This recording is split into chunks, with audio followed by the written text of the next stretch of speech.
Drage gledalke in dragi gledalci našega YouTube kanala Zgodovina slovenskega alpinizma oziroma drage poslušalke, dragi poslušalci našega podcasta z istim imenom Zgodovina slovenskega alpinizma, lepo pozdravljeni. Ponovno sem z vami Peter Mikša in to je nova zgodba oziroma nova epizoda zgodb iz zgodovine slovenskega alpinizma. Kdo je naš današnji gost? Je udeleženec večjih odprav v Himalajo, Hindukuš in še kam, je izjemno prodoren in aktiven, plezalec 70 let, eden prvih inštruktorjev v slovenski oziroma jugoslovanski šoli za nepalske gorske vodnike v Manangu, je steber slovenskega alpinizma, pa tudi pisatelj, predvsem pa likovni umetnik, ki ustvarja v tehniki akvarel, olje, grafika, risba in tako naprej. Njegove skice oziroma ilustracije poznamo vsi plezalci oziroma alpinisti. Se že 3 desetletja ustvarja oziroma lahko rečemo, da je kar zaščitni znak Siddhartinih plezalnih oziroma alpinističnih vodnikov. Kdo je torej naš današnji gost? Seveda, to je Dan. Poslušajmo njegovo kratko predstavitev. Leta 1947 rojeni Danilo oziroma Daniel Cedilnik, med plezalci bolj poznan kot Dan, je konec 60. in v 70. letih veljal za enega najpomembnejših slovenskih alpinistov v zlati dobi slovenskega odkrivanja visokih gorah Himalaje in drugih. Bil je član odprave na Hindukuš leta 70, pa na Makalu 72, pa Kangbačen 74, spet Makalu 75, bil je v Hindukušu 79 in tako naprej. Največ je plezal z Borom Krivicem, Stanetom Belakom, Mitjo Koširjem, Marjanom Manfredo, pa Vikijem Grošljem in seveda še mnogo drugim. Z Nejcem Zaplotnikom, Jožetom Andlovicem ter seveda Alešem Kunaverjem so bili prvi inštruktorji v, lahko rečemo, naši danes že omenjeni šoli za nepalske gorske vodnike v Manangu. Plezal in ogromno preplezal je seveda še marsikje drugje. Dan, ki je kot likovni pedagog poučeval na osnovni šoli v Šmartnem pod Šmarno goro, je v hribih našel tudi navdih za likovno ustvarjanje. Gore so namreč prevladujoč motiv njegovih mnogih grafik, akvarelov in tako naprej, ampak ustvarja oziroma poustvarja še marsikaj drugega. Dan je likovno ustvarjal celo na višini 4600 metrov na ledeniku Baltoro. Tam je na to pozor narejeno tudi razstavil, le redko kdo, oziroma če sploh kdo se lahko pohvali, da je imel razstavo na višini 4500 oziroma še malo višje. Dan je avtor 2 knjig, obe sta zelo poetični. Dan pravi, citiram, o nobenem športu ni napisano toliko knjig, narejenih toliko filmov, glasbe, fotografij in likovnih upodobitev kot o alpinizmu oziroma plezanju. Saj alpinisti čutimo potrebo, da svoja močna doživetja na nek način izrazimo in posredujemo tudi drugim. Konec citata. Drži? Drži. Prisluhnimo torej, kako se je znašel v svetu vertikale, kje se je vse začelo, kdo so bili njegovi soplezalci, pa njemu najbolj zapomljive odprave, pa seveda gore, stene, smeri. Prisluhnimo, kaj vse mi je povedal. Prisluhnimo njegovi zgodbi. Kdaj, kje, kraj, odsek si začel plezati, se ukvarjati z alpinizmom? Zakaj? Zakaj prav tam? Ja, od majhnega smo imeli zelo radi naravo, gozd tukaj nad nami, to smo ogromno letali okrog, smo bili Tarzani, pa tako naprej, kot vsi otroci, ko imajo to možnost. Drugače pa starejši brat me je peljal enkrat na Turenc, ko sem bil 12 let star in se mi je zdelo imenitno. Ne. Potem tudi en od starejših bratov, jaz imam namreč 7 bratov pa eno sestro, ne. 9 nas je. In me je peljal tudi, sva šla skupaj na Triglav pozimi, nisva pa čisto nič znala, ne. Čudo, da sva prišla celo na vrh. Meteorolog nama je posodil štrik, in tudi navezati se nisva znala, ampak nama je uspelo sredi zime. Tako da takrat sem prvič malo spoznaval ta gorski svet, kasneje smo pa s par prijateljev od tukaj okrog so živeli, sošolci tudi, smo šli pa večkrat v Kamniške s kolesi, v Kamniško Bistrico, pa potem preča recimo od Zoisove do Kamniškega sedla, pa tak. V glavnem smo laufali, divjali in nič kaj nismo pazili nase, čisto dosta razposajeni. No, enkrat sem šel pa na Grmado po plezalni poti, sem pa videl, da tam plezajo čez stene in se mi je zdelo super zanimiv. Prvič sem to videl in sem potem vprašal malo pa tako in je tak je vodil plezalno šolo, imel pripravnike. Je rekel, ja, prid zraven, pa se boš kaj naučil. Na kar sem seveda, to je bil Peter Janežič, Petrač, na kar sem začel hoditi na ta plezalni tečaj in sem se vpisal tudi v AO Matica v Ljubljani. In moram reči, da smo potem komaj čakali na sestanke, da smo se dobivali tam vsak teden enkrat. In sem spoznal potem slavne alpiniste, o katerih sem sicer že prej bral, ne? Od Toneta Sezonova do Staneta Belaka in podobne. In to je bilo seveda zame čistih, sem tam zadaj sedel in samo poslušal, tudi v govorcih nisem upal, ne? Tako je bil nekak začetek, no? Potem sem pri Matici ostal skozi. Kakšna pa je bila tvoja predstava o alpinizmu, ko si začel se ukvarjati z njim? Omenil si, da si poznal že določene znane obraze Šraufa in tako naprej. Torej, si bil pod vtisom kakšne splošne euforije takrat na Slovenskem, naprimer predtem je bila znana in uspešna odprava na Trisul, ali kakšna druga himalajska odprava, kakšni drugi, torej uspehi drugih tujih in naših plezalcev, torej si bil, kakšno predstavo si imel, ko si začenjal? Že precej v začetku sem dobil v roke knjigo Nanga Parbat od Hermana Bulla, ne. In se mi zdi, da je skoraj vsak alpinist v tisti generaciji, to je bilo sveto pismo za nas. To sem prebral 3-krat, pa Lionel Terre, ne. To je bilo, odkril mi je čisto nov svet, ne. In navdušil še in še nad goram. Tako da to je bil mogoče en od odločilnih tistih vzvodov, da sem si zaželel tudi jaz enkrat biti na visokih vrhovih ali kaj podobnega ali pa kaj težkega splezati. Pri nas pa seveda vsi so bili ti starejši, predvsem Tone Sezonov, Uroš Župančič, nisva se kar dobro razumela, ko sem začel plezati. Sem se večkrat pogovarjala in jaz sem ga zelo občudoval. On je bil neverjeten, zlasti po zimi, ne. Ko se takrat ni plezal, on je plezal po zimi. Tako da je nekaj vzornikov, seveda tudi drugih. Potem pa seveda od mlajših pa Stane Belak, predvsem pa tudi Boro Krivic.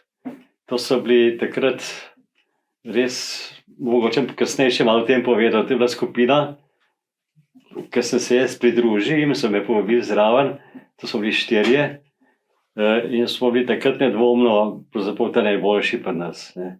Za nami so se pojavili seveda pa čisto novi, moderni plezalci druge generacije, ne. Ko si začenjal, si že omenil, ne, da nisi imel nobenega znanja, štrik, pa nisi vedel, kaj z njim delati. Kakšno opremo pa si potem, ko si začel delati prve korake v alpinizmu, kakšno opremo si uporabil? Si že imel čelado, pa plezalni pas, torej je bilo to že poznano, plezalke, težki gojzarji, si imel kaj začetniškega znanja? Te naši prvi vzponi, plezal sem s Šerekom Radotom, ki je bil tukaj skoraj sosed, pa sošolc, pa Silvo Grošelj, to je bil brat od Vikija, ki je žal potem v francoskih Alpah umrl. No, to sta moja pa dva soplezalca, z njimi smo skupaj plezali in začeli smo seveda, tako kot Herman Bull piše, vrv je bila iz konoplje in če je bila mokra, je bila težka in tudi v mrazu izmrzvala in to naprej. To se bo daleč od najlonke to. Jasno, da smo imeli gojzarje, ampak zelo ponošene in včasih tudi malo pod plat odpadov, ko smo šli nazaj dol Kitajskega. Tako da oprema je bila slaba, čelado smo precej kasneje začeli uporabljati. Takrat smo vedeli, da je nevarno za kakšne kamenje, smo imeli klobuke, pa gospod kakšen šal pod klobuk si dal, ne? Tako da je, ampak tisti ne bi več koristili kaj dosti, to je bilo bolj psihično. To se pravi, bili smo zelo primitivno opremljeni, ne? Dobesedno, ampak pa veselje je bilo pa ogromen in volje tudi ogromen in to smo potem s to opremo kar precej splezali, vsaj v začetku, no. Čeprav ne bi danes, ko sem jaz kasneje bil inštruktor, ne, sem zelo poudaril, da naj pripravniki med sabo ne plezejo, ne, vedno bo en alpinist pa pripravnik, ne. Mi so pa, ker noben nas ni hotel s sabo vzeti, smo pa skupaj plezali, ne, sami, kar je bilo pa sicer precej nevarno, ne. Veliko izkušenj, ampak tudi trdih, ne. Daj mi omeni še na začetku, kdaj, katerega leta si začel plezati v kontekstu tega. Kdaj pol pride najlonska vrv? Ste imeli to zeleno vojaško, ko pride? Najlonske vrvi je to smo dobili na matici. Ko si pokazal, da že nekaj znaš, pa da si naredil tečaj, pa tako, ne. Potem je bil vedno tisti slavni sprejem med alpiniste, ko si mogel imeti tukaj toliko vzponov. In ta sprejem je bilo pravzaprav hudo mučenje, ne. Taka iniciacija, da so te fajn pretepali, pa tako da nismo mogli sedeti drug dan.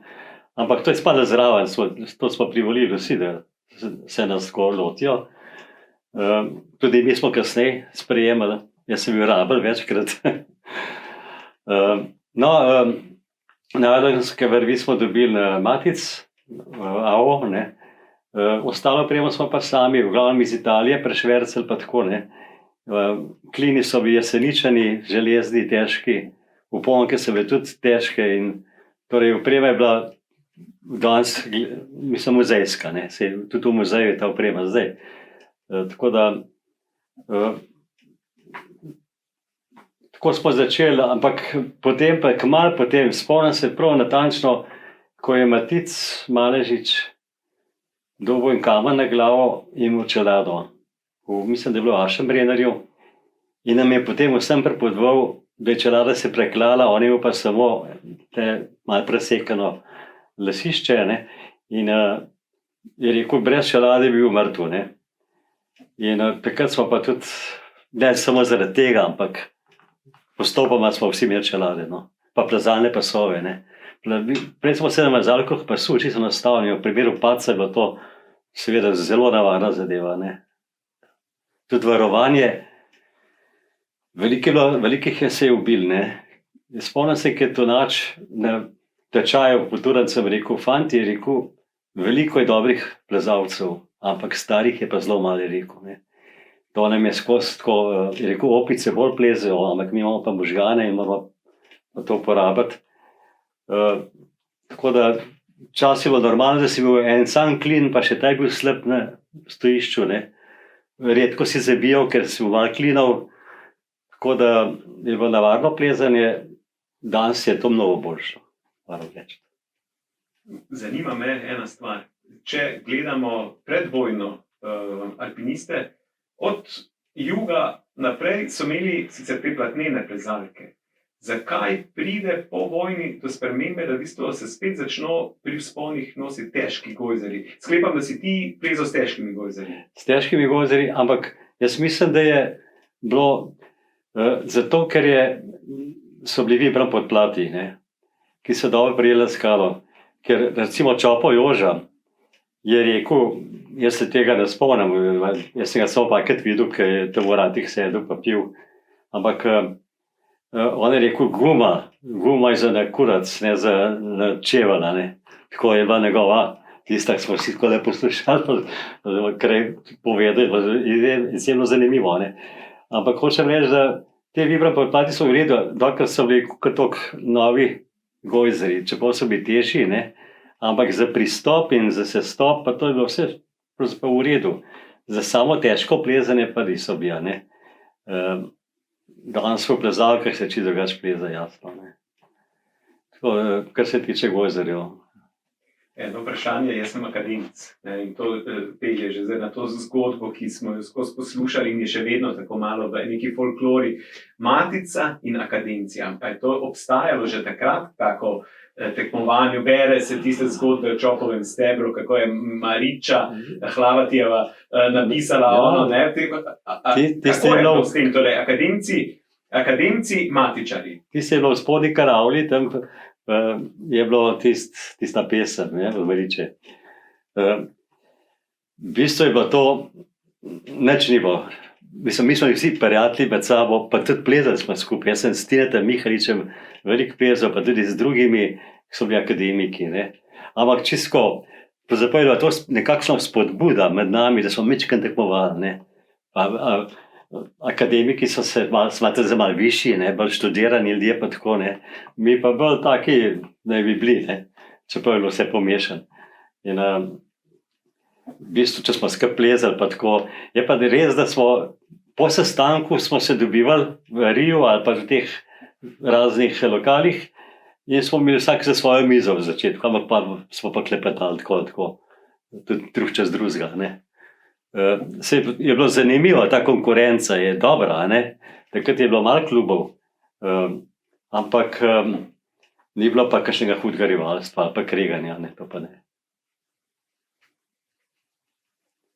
Kje si pa na začetku, ko si začenjal, največ plezal, treniral? So to bile direkt gore ali ste uporabljali Turns? Na prvem mestu je bil Turns, ker je tudi dosti blizu. Z biciklom smo šli ven graditi tja popoldne in čim več splezali. In včasih smo tako zagreto se pogovarjali o plezanju, da smo šli nazaj, kolesa smo za balanco vozili, pa pešačili, pa smo šli pol gotovo letalstvo, da zakaj se pa napeljamo, ne. Ker smo štartali tako po tistem klančku dol, pa smo pa kar nadaljevali po cesti. Je pa zanimivo, da smo tudi, ko sem študiral v Ljubljani, da so potem vmes, ko smo imeli pauzo, popoldne so bile spet kakšne zadeve, smo pa na Šance hodili, ne. In na Šancah je kar veliko alpinistov na gradu in smo tam kar tiste oboke pa to plezali. Spomnim se, enkrat je prišla Nadja Fajdiga mimo, ko smo plezali in je zlezla, v kikli je bila, tako dolgo krilo je imela, v kikli je zlezla, tisti en tak previsen del, mi smo samo debel gledali. Ženska, nismo jo poznali dobro, eni so vedeli, kjera je, in je tam tako pokazala, fantje, takole se pleza, pa je pa šla in so bili čist, samo da bi jo smo gledali. Ja, Turns je bil pa teglaven, ne. Takrat še ni bilo plezališč, drugih tle tako okrog, blizu, čeprav so se že pojavljale. Razvoj plezališč je potem bil s prostim plezanjem pa s tem ogromen, ne. Tudi, ko sem jaz, ko mi je Skok Janez od Siddharte rekel, da bi plezališče knjigo izdal, ne, da bi narisal plezališča, ne. Sem rekel, pa kdo pa to kupil, to plezališče, to je par ljudi, ki to pleza, ne. To je novo zanimivo, ne. Da je bilo že nekoliko izdaj in kot zanimivost, ta prva knjiga, ki se jaz sem ilustracije naredil, pa so pa lokalni plezalci orisali smeri pa ocene. Prvo je bilo 28 plezališč v Sloveniji, cela Slovenija. Zdaj v ta zadnjem vodniku je pa, mislim, da jih je 92. Tako se je to širilo, ne. Kjer je bilo možno, so pol lokalni očistili stene in naredili plezališča, ne. Ja. Točno tega se spominjam, da ste enkrat v enem deževnem dopoldnevu z Markom Preznom prišla na Boč, dež je bil in tam našo edino skalo, ki je bila, in si bil ti in si risal tisto majhno plezališče, našo lokalno, in je bila tam še eno drevo, je bilo še v steni, pa si rekel, da to bom pa narisal brez, ne bo več, ne, boste tam naredili, ne, hočem reči, tam ni, je že narisan, čeprav je še bilo drevo, je v bistvu bila že skica brez drevesa, ker je bilo logično, da bo tam smeri naredili. Da bo šlo drevo ven. Ja, seveda, ne, bilo treba, no, tako. Ja. Mikec Drašler omenja, da je Fajdigova Nadja imela na Šancah v eni luknji en magnezij takrat. In da če si bil z njo, kolega, si kdaj lahko celo magnezij, ker drugače, ker še niste imeli takrat. Ne, sploh ga nismo poznali, ampak zdaj sem se spomnil, v Aljaževem domu je bila ena znamenita skretna prečnica. To je bilo med oknom pa straničnim oknom, vmes nekaj metrov, ki so bili silno majhni uprinki, pa če so bili masni, nisi mogel se obdržati in smo po tleh, po mivki, po piesku drobnem prste sušili, pa malo posul, potem v bistvu je bil to začetek magnezija na nek način. Ne. Potem si pa, če bi zelo dober, si splezil tisto prečko. Ne. To se pa, da smo že takrat vedeli, da je treba neke trenje ustvariti. Magnezij pa prišel za tem, pa te vrečke, pa vse to, tega nismo poznali. Ne. Daleč od tega. Če berem knjigo, se večkrat omenja, da je bil Bulj, pa ti si ga že tudi Hermana omenil kot tistega. Mi lahko rečeš 3 ali pa rečemo 5 alpinistov, ki so te v bistvu naredili, ne? Ki so ti bili vzorniki, ki si se pozgledoval po njih.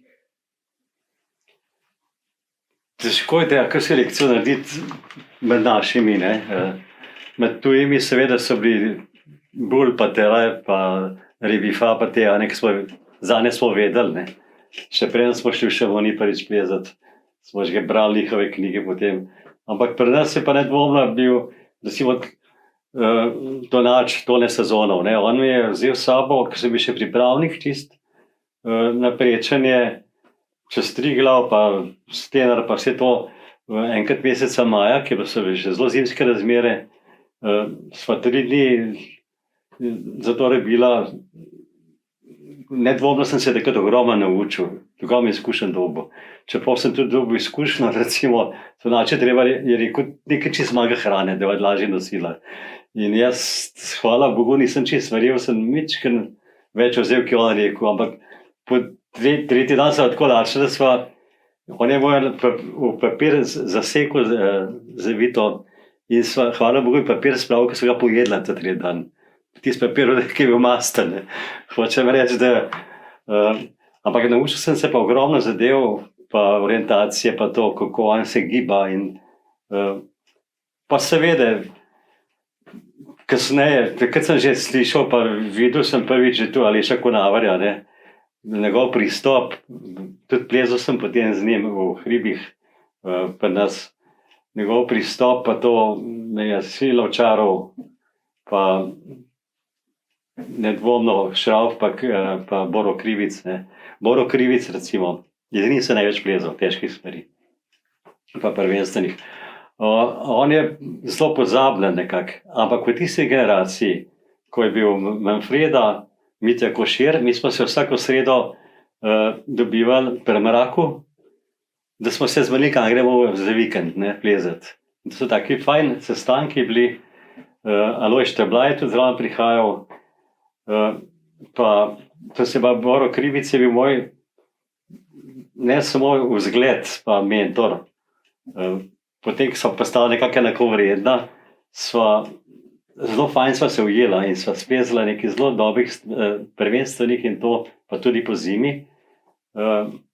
On je takih, ki bi ga zelo priporočal, da bi enkrat se z njim nekdo na ta način, da se predstavi, ker ima pa takrat je bil zame najboljši alpinist v Sloveniji, kar precej let. No. Poleg seveda Šraufa pa Mariona, sta super plezalca, pa tudi Mitja Košir. Mitja Košir je hodil iz Jesenic na naš sestanek, ker je tle imel družbo, tam pa ni imel so plezalcev dobrih in je z nami plezal. Takrat so bili to res najboljši in jaz sem imel srečo, da sem dobil, enkrat sem šel po zimi, šel v Grapo sam, iz Erjavčeve, ki je bila takrat edina koča, ki je bila odprta po zim. In sem prehitil 2, ki sta tam, ki je skok, sta bila Boro Krivic pa Komac, Mac smo rekli, Brane. In sta rekla, so še navezo, gremo tle skup čez, sem rekel, ok, pa dajmo. In smo se nekako bolj spoznali in smo se takoj zmenili za naslednji teden in tako sem prišel jaz v to klapo noter. Naj omeni, da smo se imenovali Peronospore, ker smo po kakšni težki plazariji, seveda si kakšen novinček prvošil v Planinski koči, ne? In Peronospora je uničevalka vinske trte in ne vem, mislim, da je Lojze Šteblaj to ime se zmislil.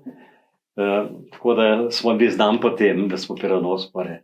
Ampak to je bila ta klapa, kasneje smo še tudi v Hindukuš skupaj, raven te isti ljudje, razen Mariona, ki je bil, Manem Freda, ki je bil v prvojakih, Krivic, Belak, Košir, takrat je bil doktor Ažman, pa Šteblaj je bil vodja. Tako da smo, potem je ta klapa res takrat naredila en tak, mislim, da je velik preskok naprej, zlasti pa v zimskem plezanju. Takrat so se splezale težke zimske smeri. Po Čopem stebru je pa to tisto, ki se je res pozimali plezala. Super, ta zgodba s Peronosporo, fajn, da se omeni, ja. Ja, takrat smo bili znani po tem, da smo ena taka klapa, ki je skrb držala, pa med sabo smo lik plezali, ne. Ja, na nek način si že odgovoril na naslednje vprašanje, mogoče, če se kaj še spomniš, kdo so torej bili tvoji najpogostejši soplezalci in najboljša plezalska klapa na začetku, kasneje? Ja, v bistvu sem na vse to rano delo odgovoril. Še enkrat bi poudaril, da bi se zelo splačali s Krivico narediti, če bo pristal. Oni se je zelo zdaj v zadnjih. Potem, no, to bi mogoče omenil, kar se varnosti tiče, ne. Mi dva so ogromno plezala, ampak tudi pri drugih sem ugotovil, ko so se poročili in so dobili otroke, ne, kako so spremenili način plezanja, dejansko so bolj varovali, po 2 klina zabili namesto enega, ne. Kako človek takrat neka odgovornost začuti in to je bilo zanimivo, dejansko to je sprememba v načinu plezanja za vsakega alpinista, ne. Ker prej si tako, ker bo pa bo. Ja, zdaj smo pa pri tvojih vzponih. V nabiru tvojih vzponov se je nabralo precej smeri doma, na tujem. Kateri tvoji vzponi ali pa vzponi so se ti zdeli najtežji, zakaj? Mogoče bi tle omenil zelo težko prvenstveno v Široki Peči. Sva zvezla s Krivicem v drugem poskusu. V prvem poskusu sem jaz dobil kamen, zelo krušljiva smer je bila v en del. Sem dobil kamen in sem imel zlomljeno počeno lopatico, ne, in sem mogla abzajljati, oziroma se spustiti v brj dol. In potem naj je čakala še ena zelo težka noč. Mene je bolel. Nisva pa videla, da sva čist blizu že podna, ker je bila že noč, ko sva zadnja abzajl naredila in nisva vedela, če vrh sega do tal.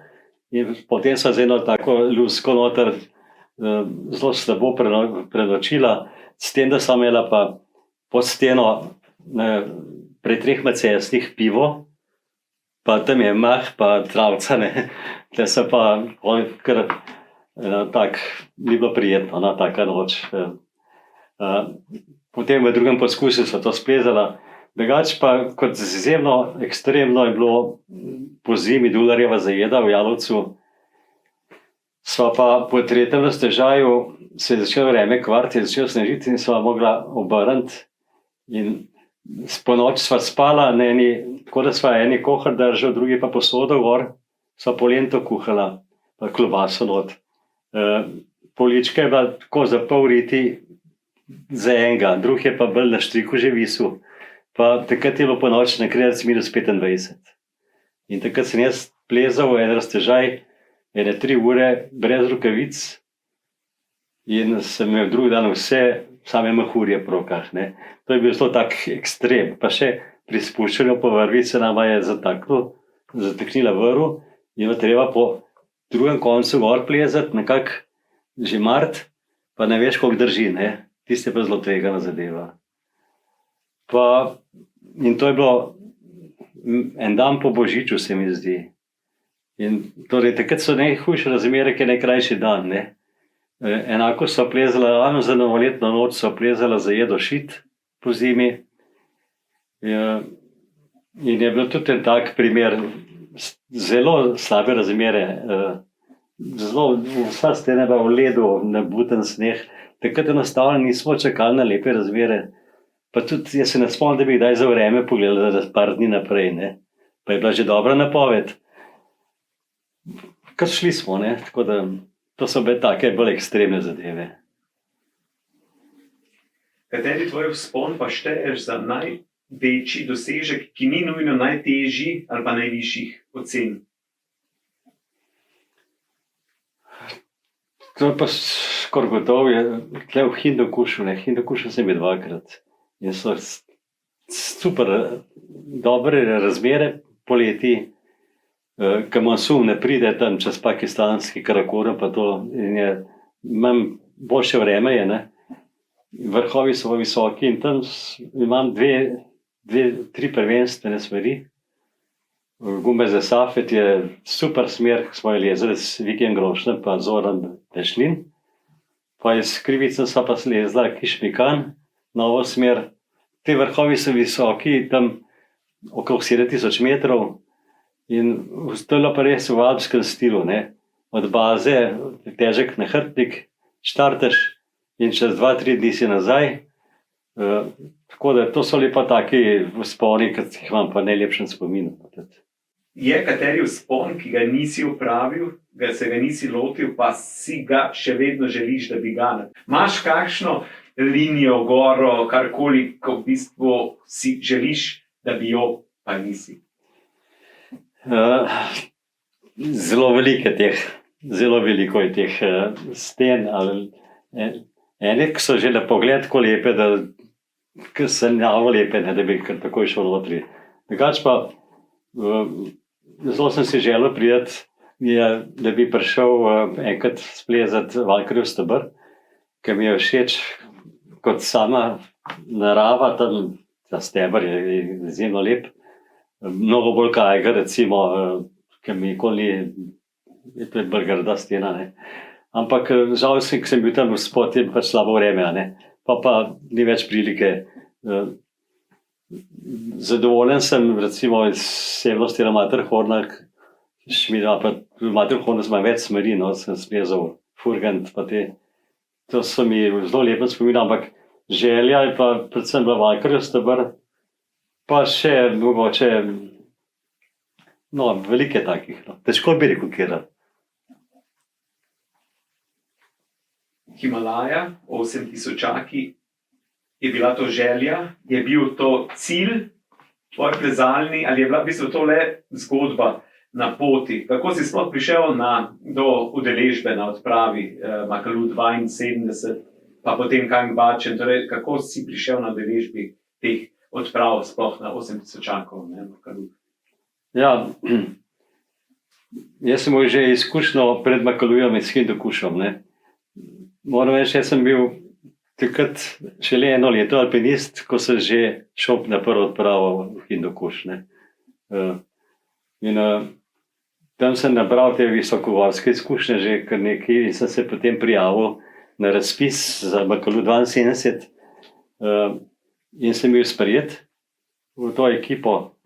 Tako da na ta način sem prišel nekako zraven, spoznal sem Aleša Konavarja in na naslednji Makalu 75 me je v bistvu on povabil zraven, ker je rekel, da je bilo idealno, da je ena stara garnitura, ki je že pozna steno, pa novinci, ne. In smo tudi tako navezani naredili, potem, da smo, jaz sem recimo z Vikijem bil, Grošnem, pa še malo smo se tudi menjavali, no, ampak hočem reči, da ta kombinacija se je izkazala za dobro, ne. Ker mi smo Makalu 72 smo že poznali smer, pa te bistvene točke in kjer so lahko šotori, tako da je v to prednost. Tudi na Kangbačen sem se prijavil, je Škarja bil vodja, ne. In je bila velika razlika med vodjem Škarjo in Konavarjem. Ne. Ampak je pa druga izkušnja, čisto drugačna, ampak to je zanimivo, ne. Ker potem drug Hindukuš je bil vodja Peter Janežič, ne. Je bila spet čist tretja izkušnja. Ne. Tako da moram pa mogoče biti le poudaril, pa da moštvo v teh razmerah, ko je mesec, dva, včasih odprave 2 meseca dolge, recimo, skupaj, da se v bistvu nikoli nismo skregali. No. Ali pa zelo malo, če še kdo ne jedra, se ga pa malo izogibal, ne. Ni pa prišlo do nobenih takih konfrontacij, zlasti pri Konavarju, ne. On je moštvo tako fino držal, on je bil psiholog dober, ne. In te bi res rekel, da mnogi se na odpravah skregajo, ki so dolgo časa skupaj, ne. Mi smo pa zlasti z Mojstrančani, recimo, pa s temi, smo postali še boljši prijatelji. Prej smo se bolj malo poznali, pa smo postali veliki prijatelji. Ne. Ker Mojstrančani so bili, jaz sem jih tudi moram poudariti, zelo občudoval, veverice njihove, ne. Sem prej pozabil povedati, to so bili Janko Ažman pa Dolžan, pa te so bili zame tudi ideal, ne, da bi jaz tako plezal. In potem sem bil z njimi skupaj na odpravi in smo še zdaj zelo tesni prijatelji in se veliko tudi dobimo. Ne. To je, se mi zdi to zelo dragoceno. Ravno to. Recimo Janko Ažman, ko smo imeli prvič skupaj sestanek na Planinski zvezi za Makalu 75, on je vikal Aleša. In Aleš Konavar je kar enkrat to ugotovil. Je rekel, ti mene vikaš, ne? Je rekel, seveda. In je čisto noro, ne? Skaj pa vikaš. Tako da, oni so Ljubljančane imeli za tam nekaj zvišenega, ne? So bili pa oni boljši od nas, ne? Omenjaš razlike med vodji odprav, ne? Tudi ti si imel to možnost. Kakšna je razlika med biti vodja, ne? Sam imaš to izkušnjo, pa biti član odprave? Jaz nisem imel v bistvu nikoli vodja odprave. Jaz sem na Manangu sem bil vodja tečaja, ne? Seveda odgovarjaš za vse in je to kar zoprna in napolna zadeva, ne? Velika odgovornost je. Samo tisti moment, ko si ti enak med enakimi, oziroma tisti, ki pol na koncu reče takole pa takole, ampak vse na podlagi razgovorov in posvetovanja, ne. Vsi, ki so bili tam, so bili enako vredni po znanju, po plezalnih izkušnjah, tako da bi pa pri Manangu omenil, recimo Manang je bil tak zanimiva zadeva.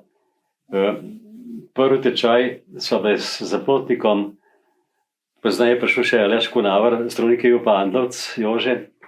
V bistvu pojma nismo vedeli, kako ni to speljamo, kaj sploh treba narediti, ne. In pa se z Nejcem nekako naredila en učen program. Jaz sem naredil plakate, slovastri, recimo Dangers in Mountain Terrain, pa tako naprej, pa subjektivne, objektivne, pa take zadeve, vse teorijo na plakatih in to se je dobro obnesel. Žal v angleščini, ampak drugače ni šlo, ne.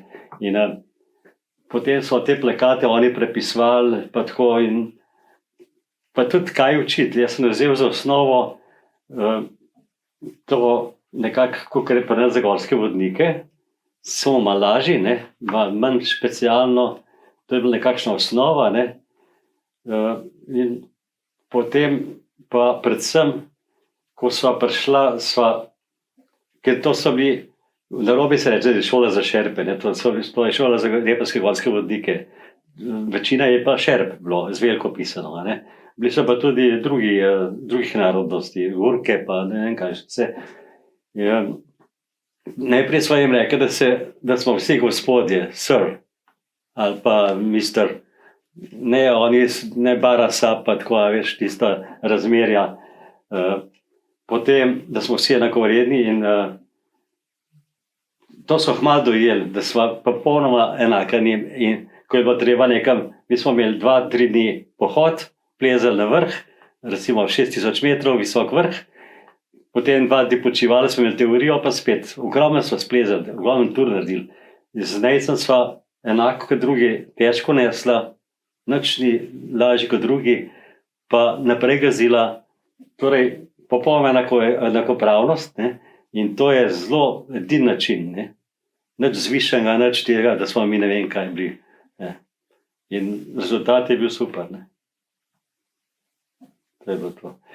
Drugače, takrat so bila sama inštruktorja, pol nas je bilo pa več.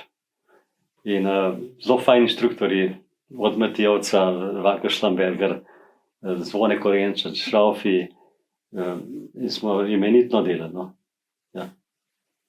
Ja, ta šola je tisto res ena izjemna zadeva, ne, ki smo jo zapustili tam konec koncev.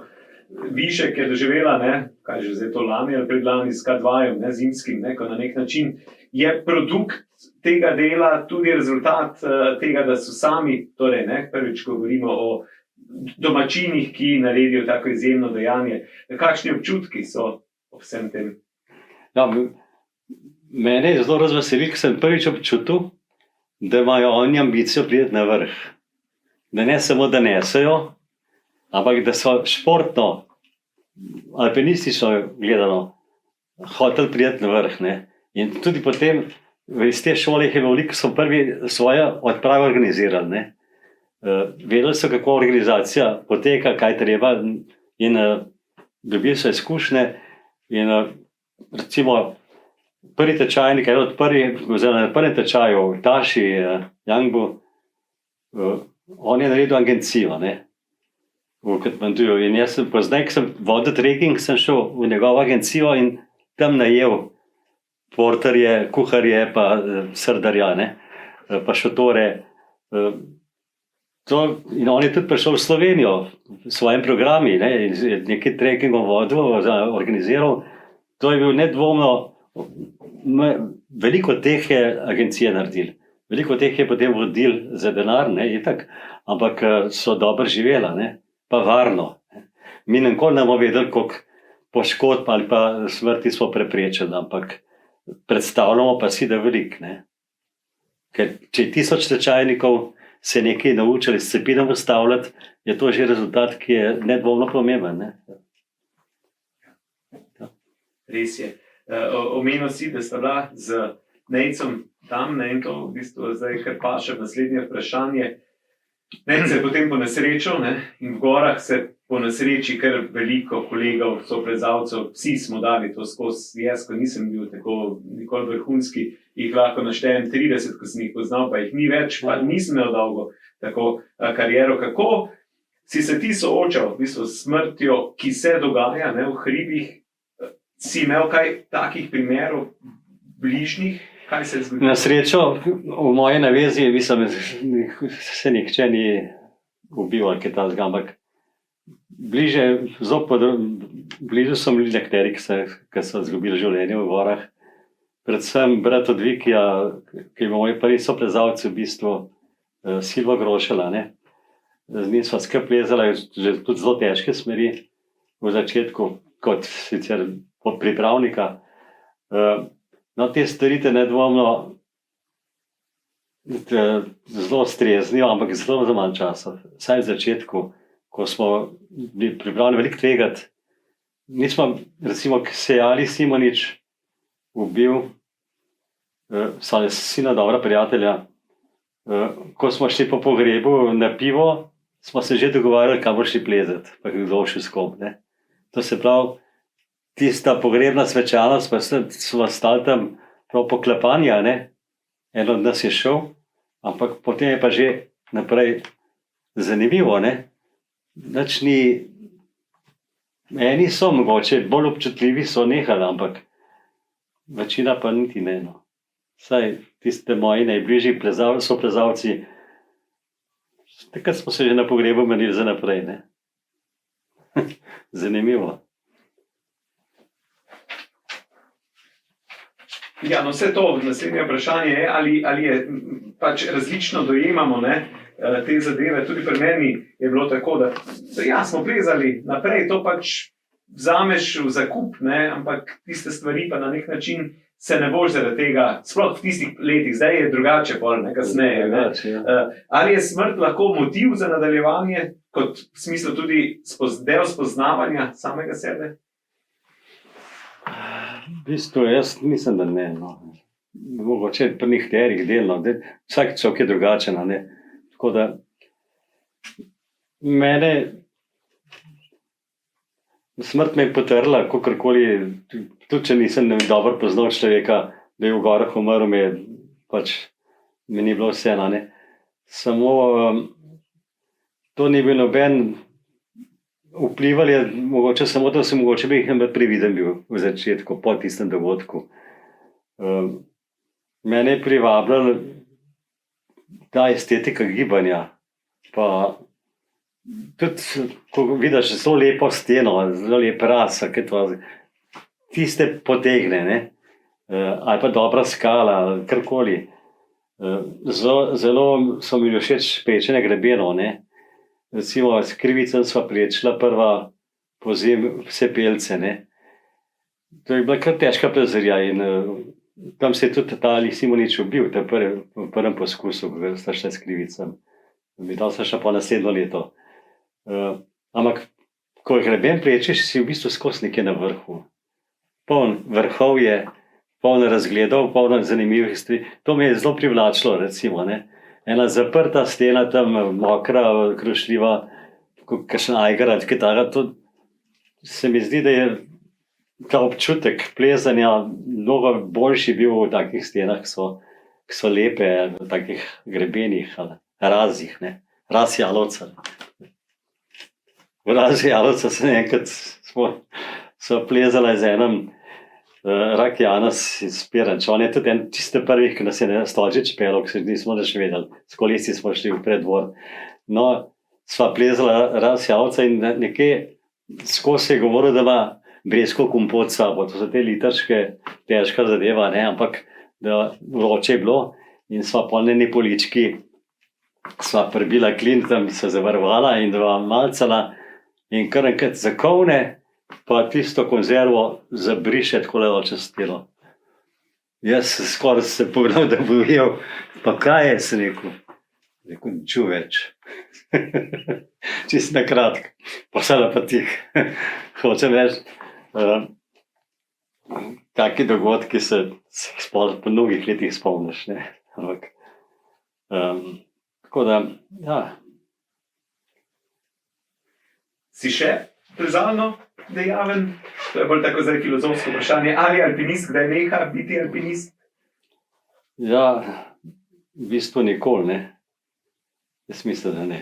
Tudi, če samo še berem v alpinizmu, oziroma pleza zraven, sodeluje, ga bolj prizadene zadeva. Tako da plezam zdaj seveda mnogo lažje stvari, pa mnogo manj. Ker včasih sem bil enkrat eno leto, ko sem začel, sem bil 210 dni v gorah v enem letu. Si dnevnik pisal, skozi sem si dnevnike pisal, hvala Bogu. In to se pravi, 210 dni v letu sem bil v bistvu skozi v hribi. Dan sem šel po nove gate, pa po hrano, ne? Da se fajn jedel. In to so bili te leta, preden sem diplomiral pa to, ne? Zelo rad imam zadnje leta brez potja, kaj lahkega, da primam par metrov, da se malo tega prijet, ne? To se mi zdi, ko sem odkrival vse tam okrog Trente, recimo, sem šel po 2 dni preplezal, pa obenem je pa odsvirk na jedi, bi lahko rekel, fotografiranje detajlov, zanimivih dreves, skal, konfiguracij, kar pa vse uporabljam potem tudi po nekakšne slike lahko, ne. In prav iščem te motive in gledam. Potem seveda pri slikanju, če ti delaš, recimo tam imam škrletico, pa rakovo špico, ne. Nekdo, ki tle nikoli plezal, jaz imam tam eno klasno smer šraufam, tam v rakovo špic, ne. Ne more tega, tudi če je slikar, ne more tega tako narediti ali pa občutiti kot nekdo, ker poznaš skalo tisto, vse, a ne, podrobnosti. Seveda pri slikanju narediš selekcijo, nekaj spustiš, nekaj poudariš, tako kot pač ti paše, ne? narediš nekaj novega, ampak še vse je pa podobno tistem, kar je tam. Ne. Zato zaradi naravo slikam hribe, ki jih najbolj poznam, ne. Ker je en francoski impresionist rekel, če hočeš dober akt naslikati, moraš model pobliže spoznati najprej. Ne. Tako da hribe pa pač poznamo. Ne. Mislim, da je bila pa moja prva slika, ko sem enkrat prišel z ene ture, imam še spravljeno na papirju olje, ker sem gojzarje pa rdeče štufe, rdeče dokolenke so včasih zakon. Ne. Sem tam nek postavljen, pa sem ne gledal, pa sem pa vzel tisti papir, pa začel risati, da sem jih namalal. Ne. Potem sem pa kmalu zatem enkrat naredil eno steno na sliko z enim vrhom, to imam še tudi spravljen. Seveda potem sem pa, predvsem sem ogromen delal za vodnike, ilustracije. Ne. In takrat sicer tisti je nekako suženjsko delo, ker moraš biti čim bolj veren. Ne moreš več po svoje narediti. Ker pa delam sliko zase, v olje ali karkoli, pa lahko naredim čisto drugače. Pa sem vedno bolj pogosto, zlasti ko sem šel, recimo, ko smo šli v Hindukuš, sem iz enega mesta si dobro videl Kišmikan, krasen visok vrh, in sem ga narisal, zato da smo pol v bazi študirali, kjer linije bomo šli plezati. Je proces praktično bilo, nekako v razmerju sem ga mogel narisati, da smo ga potem uporabili kot skico, ki bomo plezali. Pa tudi Himalaj sem pa itak, že sama okolica pa to te tako pritegne, da želiš nekaj podobiti. Ne. Tako da sem že tam delal, recimo, mogoče bi omenil, ali imamo še čas, mogoče bi omenil, da imam skoraj gotovo najvišjo razstavo na svetu. Ne. Na ledeniku Baltoro sem na 4000, koliko je 400, tam na Concordiji pod K2, pa sem en teden delal akvarele, tako da potem sem pa v kuharskem šotoru, tam smo jedli razstavo te akvarele, tako da imam, ne vem, če je kdo višji razstavljal, ker se v bistvu ne da. Ne. To je bilo pač tako zanimivo. So pa na razstave, na otvoritev razstave so prišli člani odprave, pa kuhar, pa kuharski pomočnik. Te sta kuhala nam. Tako da, ja, to je začetek slikanja je bil že davni nazaj. Najprej sem delal, ko sem študiral, seveda akte, pa tihožitja, pa take stvari, potem sem pa zelo usmeril v slikanje hribov, pa tudi ta ptičja strašila sem veliko delal, imam veliko slik. Sem pa enkrat hotel sem na Soško polje teči pozimi, s smučkami sem imel svojo progo in enkrat vidim eno strašilo, zasneženo, čez brez dela bi lahko rekel, ne pozimi. In me je super očaralo to. Tako da sem to upodobil, potem sem pa delal razne načine slika teh strašil, zelo različna. Enkrat sem tudi v predprostoru, še ni bilo zastekljeno, sem enega naredil iz slame, pa tako, da sem ga imel kot model, da sem ga opazoval, ne. In so ljudje mislili, da se mi je malo zavrtelo v glavo, kad smo mimo hodili. Hočem reči, da je tak zanimiv motiv, ki se ga da na razne načine uporabiti, tudi avtoportret so redo kot strašilo. Ne. Super. Mislim, če imaš ti, jaz še imam časa, imam še par vprašanj. Zdaj bi nadaljeval naslednje z mislijo, v bistvu Franceta Zupana, ko je nekoč nekaj napisal, ko slika ponovno pleza na goro. Torej, kaj ti pomeni slikanje danes, ko nisi več, rekel si, da nisi več tako aktiven, kot si bil v gorah, si jim na ta način bližje? Ja, Francet Zupan je bil tudi eno teh, ki me je povabil gorsko reševalno, pa sem ga zelo spoštoval, pa še umetnik, zgodovinar umetnosti je. Ja, zdaj slikanje mi je če gremo gore, gledam tudi, da izberem cilj, kjer me kaj zanima. Ne. Ali grem na Vozcu, ki bi tam je fajn pogled na Jalovec, ali ne grem na take cilje, da tudi naredim kakšno lepo fotografijo, ki lahko potem uporabim kot del motiva. Tako da včasih se pa zmišljujem, ne, gore, recimo tamle tisti vrh, ne, si pa sploh zmišljujem, jasno pa, da vedno pustim en prehod, da bi se dal tudi na vrh prijeti, da ne čest nemogoče čest prijeti, ampak da je nekje alpinistično gledano nekje en prehod, ne. Drugače pa, ja, je pa tudi malo nostalgije pri slikanju, ne. Pri teh grebenih se pol vedno tudi spominjaš en kup stvari, s katerimi ki si se srečal v življenju, ko imaš tam, kaj gledaš, recimo Prisojnik pa Nazor, pa tam vzad Planijo, v Plani imam nekaj krasnih smeri, prvenstvenih, ne. Takoj te pol nostalgija malo tudi takrat, ne. Kaj pa knjige, ne? Si v bistvu avtor oziroma soavtor 3 knjig, torej Sadovi ptic, pa tole, ki je pred nama, soavtor sem pa mnogih prevelikih. No, Hindukuš vem, ne? Zakaj knjige?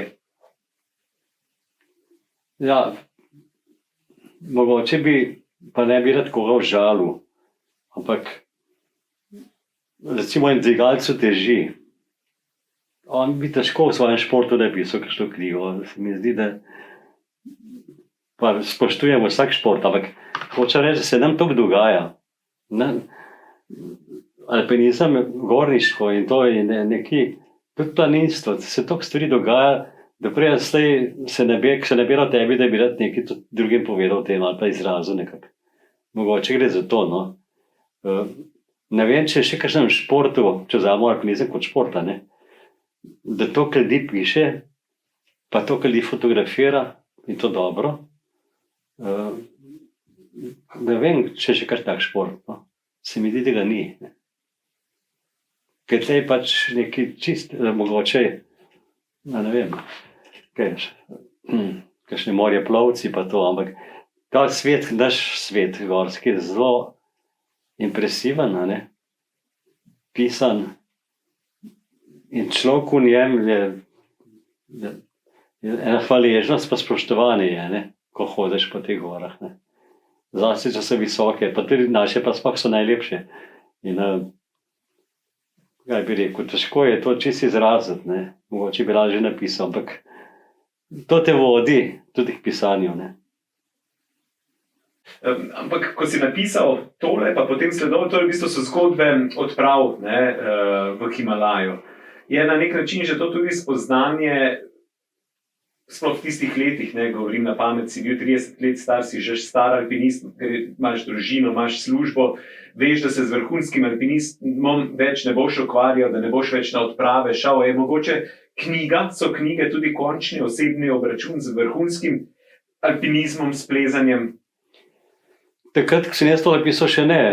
Jaz sem se kasneje poročil in sem bil še takrat precej frej, sem bil še kar ambicije, ampak mogoče je neka notranja nujnost, no, če se nastavim. Tako kot pri meni je tudi zdaj prevladuje slikanje.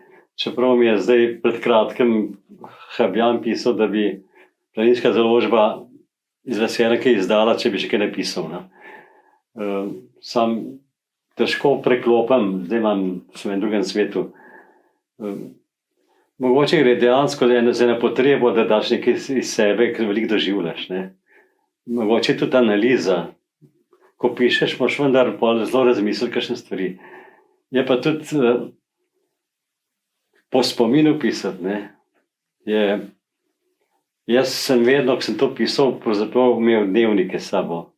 Sem pisal dnevnike in potem na podlagi tistega samo malo razširil, pa malo dodelal. Ampak veliko zgodb sem jaz napisal, recimo v prvi knjigi, že na kraju samem, ne, saj osnutek. Čez nekaj let je stvar čisto drugačna. Včasih berem kakšno stvar, ki sem jo napisal recimo 30 let nazaj, ne, v dnevniku. In jaz moj spomin je čist nekaj drugega. Presenečen gledam in berem tisto, ampak tisto je avtentično, to moj spomin pa ni. Sem pol presenečen, kako sem drugač, kako se je v moji glavi skozi desetletja čist spremenila zadeva, dogodek. Enkrat mi je prijezda rekel, sem rekel, pa zakaj ti še nič nisi napisal, ne? On ima vendar, on je, vse vemo kaj je, ne? Je rekel, se me mika, ne? Rekel, ampak rad bi, da še drugi napišejo kaj o mojem vzponu, ker sva skupaj plezala, ne? O najnem vzponu, pa še jaz, da se vidi, kako različno dojemamo zadeve, ne? Dva, ki skupaj plezata eno smer, pa napišeta vsak svojo zgodbo, ampak se zelo razlikuje lahko, ne? Ena dejstva so, ampak seveda nekaj drugega pa čist, tiske v glavi je pa čist nekaj drugega lahko, ne? In ko to se mi zdi zanimivo, enkrat bom to, recimo Steve House je napisal, bom jaz tudi te zgodbe napisal, ampak iz mojega vidika, ne? Ker on mi je veliko prepovedoval, raven ta zgodba od Steve House, ki je čevelj zgubil, ne? A poznaš to? On je rekel, da takrat je bilo tam 10 zelo težkih raztežajev. Ampak je rekel, ker ne bo čevelj dol padel, se pa plezarija šele začela, je rekel. Midva sva imela pol še 15 težkih raztežajev, pa nobene radijske zveze, pa pol še 20 kilometrov do prve ceste. Pa brez čevlja. Rekel, to je dogodivščina, ne?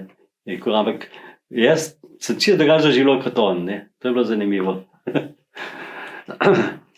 V bistvu si že omenil na zadnje, odgovoril delno na zadnje vprašanje, ki sem ga imel, če še lahko pričakujemo kakšno tvojo knjigo oziroma kakšne tvoje misli, malo pa te, mogoče Mika.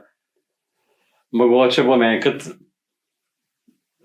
mogoče bi bilo fajn, da bi me za en let zaprl, no?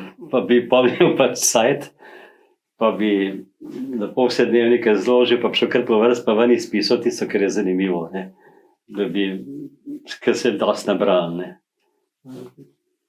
Morda bo to, ampak zaenkrat delam.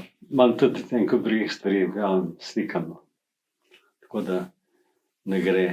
Drugače pa, tam eno vprašanje je bilo tudi, kaj bi si želel splezati, pa nisem, ne? To je zanimivo, ne? Zanj, mi se vsako leto dobimo Ivč Kotnik, pa Viki Grošelj, pa jaz se dobimo na en tak klepet. In oba sta mi pravila, kako je Makalu 75, kako ima spremenilo življenje, ne? Ker sta prišla na vrh. Jaz pa nisem takrat prišel na vrh, tudi mene spremeni življenje na drug način, ne? In kako po teh desetletjih še vedno je to bolečina, ne? To je zanimivo. Jaz sem 72 leta sem imel več kot 20 dni skozi nad 6200. In potem sva s Konavljem prišla na Tabor 5, sva nesla onem dvema, Jankotu pa Maticu, kisik, pa še nekaj stvari. In one dva pola nista šla na vrh, pa se je vreme pokvarilo. In sta to, midva se stopila, sva oddala, da bi one dva prišla na vrh. In potem sta, hvala Bogu, one dva tudi srečno se stopila. No? 75 leta sem bil zopet skozi v steni, mislim, kolikor se je dal. In vsega skupaj sem bil več kot 40 dni v tej steni. In tisti dan preden bi mogel iti na vrh, bili smo zelo šmalo gore pa do vrha, ne? Pa ne več težko, ne?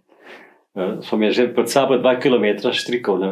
Fiksiranih, od Tabora 2, od 6200 do 8100 smo imeli štrike, ne? Fiksirane. No, mene je en sledu zadev koleno in zjutraj, ko smo štartali, jaz sem še zjutraj veliko kuhal, za vse, so bili 3, oziroma 4, ne, 3, pa jaz, 4. No, jaz sem še kuhal vse, super se počutil, sploh še nič kisika nisem uporabil, pa to, ampak ko sem začel hoditi, jaz sem imel čisto trdo koleno, ki mi je kolen preletel. In vedel sem, da bo so hude probleme zlasti za dol. In Aleš Konavar je pa že jasno v začetku rekel, reševanja ni, ne. Če kdo nam mogel sam dol, nobenega mu ne more pomagati, ker štriki so predrgnjeni od vetrov in to in komaj še enega držijo, 12 štrikov ne smeta biti. In jaz sem potel v glavi, da moram dol priti. In sem obrnil. In še zdaj me tist, a bi lahko prišel na vrh ali ne. Počutil sem se pa super, ne. Tako da, ampak hoče reči, 40 dni sem bil najmanj v tej steni, na konicah, da res v bistvu, pa vseh teh. Potem pa tik pred ciljem, pa, no, tam je ena od teh bolečin, ki je ostala. Vsak po svoje doživlja, sej, on je nastalih prekla, da pa čisti ima spremljeno življenje to, ne. Ja, to je to, ne, ko človek se vpraša, kaj bi bilo, če bi bilo, ne. Seveda, Ja. po drugi strani sem pa ogromno sreče, ne. Jaz že kot mladenič v srednji šoli sem šel s svojim profesorjem za slovenščino. On me je vedel, da hodim v hribe male in me je peljal enkrat na stol, ne. In pol sva pa pozimi rekel, da bi šla na Krn. In sva šla. Popolna brezveznika. Jaz sem mislil, on kaj ve, pa nič ni vedel, ne. Jaz sem bil pa itak mulc, tam 17 let star, je še mlajši. In sva šla peš od Zlatoroga na Komno. Na Komni se nisem nič ustavila, dom je bil odprt, to je bil 29. november. Dom je bil odprt. Sva šla kar mem in sva prespala na Bogatinskem sedlu, ki je bilo še malo podrtije, tiste zavetišče. Še nedeljske so bile pa to in sva tam prespala. In naslednji dan, capa, seveda brez smučk, pa tako gazila, bilo je kar nekaj snega, gazila in sva prišla tja dol do tam zraven Koče, ob jezeru je planina, ne. In sva tam do tiste planine prišla, ampak je že močno snežilo. Zelo veliko snega je že padalo. Pa sva kar hodila še. In namesto, da bi šla dol v Lepeno, recimo, ne, sva midva potem še malo debatela, greva naprej, ali ne, potem je še zelo daleč do Krna. Sva končno, hvala Bogu, obrnila, ampak sva še nazaj proti Komni in sva prišla precej pod sedlom v že take zamete, bilo je že več kot 60 noga, recimo, ali pa 70. Take zamete sva prišla tam, da nisem kavan več mogla, noč se je naredila, 29. november, ne, kratek dan. In so ob eni skali tiščala celo noč in vedela sva, da ne smela zaspati, sva se nekako budila drugega. Imela sva sicer spalne vreče, ampak nič drugega in so hmalo čist mokre, sva jih nase nategnila, ne.